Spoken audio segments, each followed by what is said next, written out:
Hello दोस्तों, नमस्कार। YouTube family में आपको स्वागत है।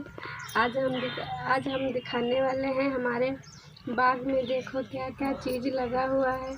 अगर आपको हमारा ये वीडियो अच्छा लगे तो इसे शेयर और लाइक ज़रूर कीजिएगा।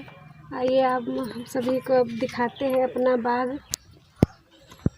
आइए दोस्तों, ये देखो हमारा बाग है। हमारे बाग में देखो क्या क्या चीज़ लगी हुई है।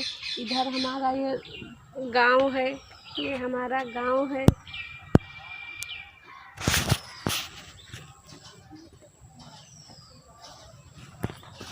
हमारे गांव में बाग बगीचे बेर का है। इसमें देखो कितने अच्छे अच्छे बेर लगे हुए हैं।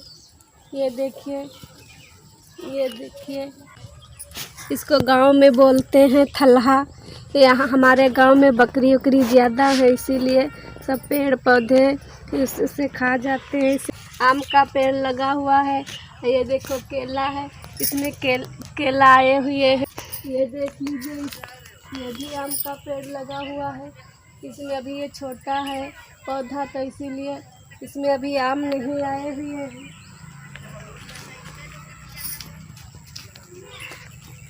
ये देख लीजिए, एलोवेरा है। इसे हम बहुत इसकी सेवा करते हैं। एलोवेरा बहुत फायदेमंद है, लगा तो कील मोहर से सब खत्म हो जाते हैं। ये देखो दोस्तों, दवा है ये पथली की दवा है। जिसके पथली होती है तो इसको पिए तो उसकी पथली खत्म हो जाएंगी। हेलो दोस्तों, अब मैंने मेरे बाग में जो कुछ था वो सारा हम आप लोगों को दिखाए हैं। अगर ये वीडियो अच्छा लगे तो कमेंट ज़रूर करिएगा। नमस्ते।